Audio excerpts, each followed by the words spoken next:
Vande Mataram friends, आप NEET cafe पर और आज हम पढ़ने वाले हैं कोल एंड पेट्रोलियम। तो शुरू करते हैं। तो आज हम इस वीडियो में देखने वाले कोल, पेट्रोलियम, नेचुरल गैस और some natural resources are limited. ये सारे टॉपिक्स आज हम देखने वाले हैं। तो पहले हम देख लेते हैं कि टाइप्स ऑफ रिसोर्सेज। अभी रिसोर्सेज मतलब क्या? रिसोर्सेज इज एनी मटेरियल और sources width of utility for humans.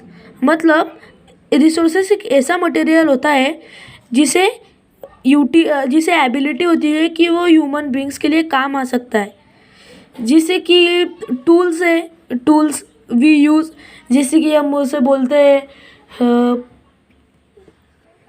जैसे कि वो स्पेड रहती है, स्पेड जिससे हम खुदाई का काम कर सकते हैं ना, वो टूल्स हमें यूज़ में आता है। उसके बाद में बुक्स, वो भी एक रिसोर्स है जो कि हमें रीड के लिए यूज़ आता है। अभी रिसोर्सेज में भी टू टाइप्स आते हैं, नेचुरल रिसोर्सेज और ह्यूमन मेड रिसोर्सेज। अभी नेचुरल रिसोर्सेज मतलब क्या? There are naturally availables to us in our environment. Example air, coal, sunlight, water and soil. मतलब ऐसे रिसोर्सेज जो कि नेचुरली अवेलेबल होते, एयर, कोल, सनलाइट, ये हमें खुद से बनाने नहीं पड़ते।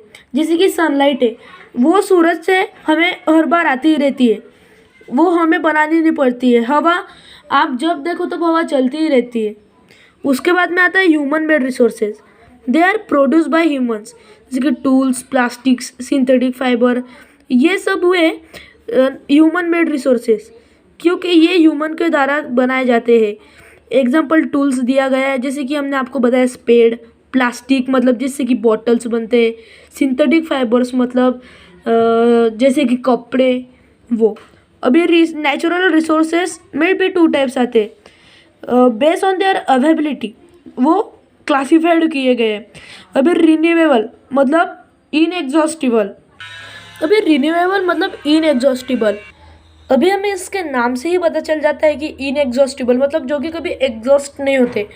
तो resources available in nature in abundance which can not be exhausted is called renewable और इनएग्जॉस्टिबल रिसोर्सेज। मतलब जो कि नेचर में बहुत सारे मात्रा में कलेक्ट किए जाते हैं, जैसे कि सनलाइट, ये कभी ख़त्म नहीं होगी, कभी एग्जॉस्ट नहीं होगी। वाटर, एयर, ये कभी एग्जॉस्ट नहीं होने वाले रिन्यूएबल रिसोर्सेज से, रिन्यूएबल नेचुरल रिसोर्सेज से। अभी आता है non renewable exhaustible resources. Resources available in limited quantities which can be exhausted. मतलब ये जो रहता है ये लिमिटेड क्वांटिटी में रहता है, एक लिमिटेड स्टॉक में रहता है। जैसे कि हमने लिया कोल, तो कोल भी नेचुरल रिसोर्सेज में आता है लेकिन नॉन रिन्यूएबल एग्जॉस्टिबल रिसोर्सेज में आता है। कोल भी एक दिन खत्म होगा।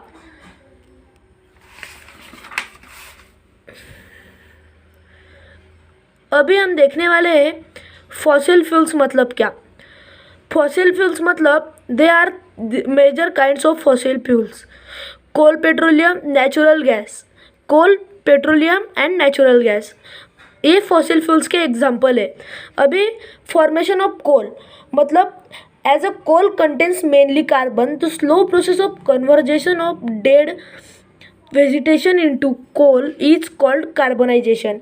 मतलब कोल कैसे बनता है, ये एक स्लो प्रोसेस रहती है जो कि कार्बन कंटेन करती है dead vegetation into coal conversation में। मतलब जो डेड वेजिटेशन होता है, जैसे कि मरे हुए प्राणी, उनसे कोल बनता है, ये यहाँ पे हमें दिखता है। तो इस प्रोसेस को बोलते हैं कार्बोनाइजेशन। तो अभी फॉर्मेशन ऑफ कोल कैसे होता है, अभी हमने इधर एक स्टेप दिया है। Over 300 million years ago earth had dense forest in low lying wetland areas. मतलब 300 मिलियन ईयर्स पहले एक अर्थ पे डेंस फॉरेस्ट था जहाँ पे वेटलैंड था, मतलब जहाँ पे पानी नहीं गिरता था। ये पहली स्टेप में। अभी दूसरी step, flood and dead vegetation due to natural process such as flood. मतलब उस जगह पे फ्लडिंग हुई, मतलब पूर जिसे हम बोलते हैं वो आया। तो this forest were buried under the soil, मतलब ये जो फॉरेस्ट है ये सॉइल के अंदर दबे गए। इससे क्या हुआ, तो वो जो डेंस फॉरेस्ट था वो भी चला गया। अभी थर्ड लेयर में क्या हुआ, तो जो सॉइल की न्यू लेयर आई, as more soil get deposited over them, मतलब उससे ज़्यादा सॉइल उस पर डिपॉजिट हुई। They are compress, the temperature rose as they sank deeper, मतलब जैसे जैसे वो नीचे चले गए उनमें टेम्परेचर बढ़ता गया। और बाद में फोर्थ स्टेप में क्या हुआ, the dead vegetation was slowly converted to coal due to high temperature and pressure exerted by the layers of earth above it. मतलब जो डेड वेजिटेशन था वो, अभी आपको इधर डेड वेजिटेशन पता चला, हमने सेकंड स्टेप में देखा कि जो फॉरेस्ट थे, डेंस फॉरेस्ट, वो फ्लड आने से नीचे दबे चले गए, बरीड हो गए, और वो अभी कोल में ट्रांसफॉर्म हुए हैं।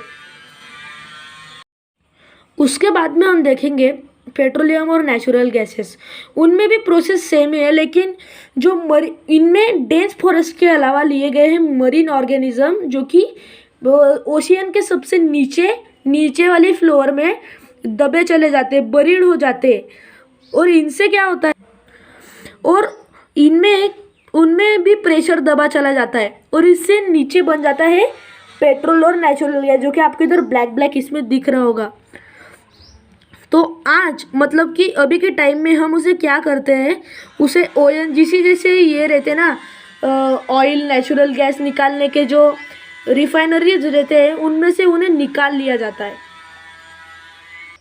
यूजेस ऑफ कोल क्या है, अभी इधर हमें दिख रहा होगा कि कोल से हमें मिल रहा है कोक, कोल्ड वाटर, अगर उसमें ऐड किया तो कोल तार मिल रहा है, और अगर उसे वैसे ही आने दिया बॉइलिंग ट्यूब में से, उसे कोल गैस मिल रहा है। तो इनका क्या यूजेस रहता है इन प्रोडक्ट का, तो Coke it is a solid, मतलब वो सॉलिड फॉर्म में रहता है, वो टफ और ब्लैक कलर का रहता है, और ये कोल का सबसे प्योर फॉर्म होता है, और इसमें कोल का 98% कार्बन कंटेंट होता है। इसका यूज कहाँ पे किया जाता है, आपने सुना ही होगा कि आयरन और स्टील और में जो इम्प्यूरिटीज़ रहती है ना, और मतलब जिससे कि मेटल्स बनते हैं, उस और में जो इम्प्यूरिटीज़ रहती है उन्हें निकालने के लिए इसे यूज़ किया जाता है। अभी कोल तार, it is a thick black liquid unpleasant smell. अभी आप थोड़ी सी हिंट तो आ गई होगी ना कि thick black liquid unpleasant smell, yes absolutely correct. ये जो रहता है वो रोड के कंस्ट्रक्शन में यूज़ किया जाता है, जिसे हम डांबर भी कहते हैं। अभी coal gas, it is a natural mixture of hydrogen and gases, मतलब ये हाइड्रोजन और गैसेस का मिक्सचर होता है। ये जो रहता है ये कम्बस्टेबल रहता है, इसमें जो गैस रहते हैं वो कम्बस्टेबल रहते हैं, मतलब वो ज़्यादा जलने के, मतलब वो ज़्यादा जल्दी से जलते हैं। और उसके बाद में आता है इनका यूजेस, तो ये जो गैस रहता है ये यूज किया जाता है फ्यूल के मतलब फ्यूल के फॉर्म में इसे यूज़ किया जाता है इंडस्ट्रीज़ में, बड़े बड़ी इंडस्ट्रीज में इसे फ्यूल बोलकर भी यूज़ किया जाता है। अभी पेट्रोलियम, अनलाइक कोल, पेट्रोलियम और crude oil can not B use in its natural form, मतलब ये जो ऑयल रहते हैं, क्रूड ऑयल रहते हैं, पेट्रोलियम रहता है, ये उनके नेचुरल फॉर्म में हम उन्हें यूज़ नहीं कर सकते, क्योंकि ये जो रहता है वो वेरी थिक मिक्सचर रहता है। अभी आप सोचो अगर आपके गाड़ी में पेट्रोल की जगह पे नेचुरल पेट्रोल डाल लिया, मतलब जो कि डायरेक्ट माइनिंग से एक्सट्रैक्ट होता है, वो एकदम गाढ़ा होगा, एकदम सॉलिड में होगा, सॉलिड फॉर्म में होगा। अगर वो आपकी गाड़ी में डाला गया तो आपकी गाड़ी चलेगी क्या, नहीं चलेगी, क्योंकि उस इंजन को लिक्विड पेट्रोल की आदत है। अभी फिर क्या होता है, ये इनको सेपरेटेड किया जाता है रिफाइनरी में, और ये जो क्रूड ऑयल रहता है उन्हें यूजेबल कंपोनेंट्स में सिक्रेट किया जाता है, तो इस प्रोसेस को हम रिफाइनिंग कहते हैं। उसके बाद में फ्रैक्शनल डिस्टिलेशन क्या होता है, ये बहुत मेन टॉपिक है दोस्तों, ये आपको 8th और 9th के पेपर में आपको पूछा ही जाएगा। फ्रिक्शनल डिस्टिलेशन मतलब क्या, इसको हमें एक्सप्लेन करना है, और अगर हुआ तो हमें इसकी डायग्राम भी ड्रॉ करनी पड़ती। ये कुछ इस टाइप की डायग्राम रहती है।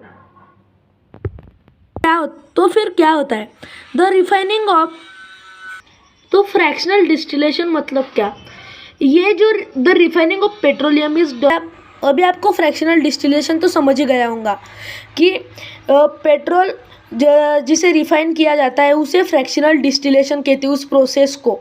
और फ्रैक्शंस मतलब भी आपको पता चल गया होगा कि इस प्रोसेस से जो सब्सटेंस रहते हैं उनको फ्रैक्शंस कहते हैं। अभी फ्रैक्शंस कौन कौन से रहते हैं? जो फ्रैक्शंस में आता है रिफाइनरी गैस जिसे कि हम एलपीजी बोलते हैं जो कि सिलेंडर में यूज़ किया जाता है। पेट्रोलियम गैसोलाइन मतलब जो कि गाड़ियों में यूज़ किया जाता है। नेफ्था जो कि केमिकल्स में यूज़ किया जाता है। केरोसिन जो कि एरोप्लेन और बड़े बड़े कंटेनर्स में यूज़ किया जाता है। डीजल जो कि हमें मिलता है पेट्रोल जिसे हम बोलते हैं पेट्रोल पंप, वहाँ पे हमें डीजल मिलता है जो कि ट्रक और ट्रेन में यूज़ किया जाता है। लुब्रिकेंट ऑयल मतलब जो कि हमें यूज़ होता है उसका जो गाड़ियों की जो चेन रहती है या साइकिल की चेन रहती है उसमें लुब्रिकेंट ऑयल यूज़ किया जाता है। पैराफिन वैक्स मतलब वैसलीन। बिटुमेन मतलब कंस्ट्रक्शन और रोड में जो यूज़ किया जाता है डांबर जिसे हम बोलते हैं। Petroleum is heated at the bottoms of a tall cylinder column with horizontal trace. मतलब पेट्रोलियम जो रहता है उसे हीट किया जाता है टॉल सिलेंड्रिकल कॉलम में विथ हॉरिजॉन्टल रेज मतलब हॉरिजॉन्टल रेज जिसकी होती है। इसे वे अलग अलग टेम्परेचर पे हीट किया जाता है और इससे जो कंडेंसिंग होती है उससे उसके this vapours are collected by the condensing them in the different sections. और इससे जो वेपर्स रहते हैं वो कंडेंसिंग से अलग अलग सेक्शन में बाय डिफरेंट सेक्शंस में कलेक्ट होते कंडेंसिंग से। Thank you for watching video. Please subscribe and like my video.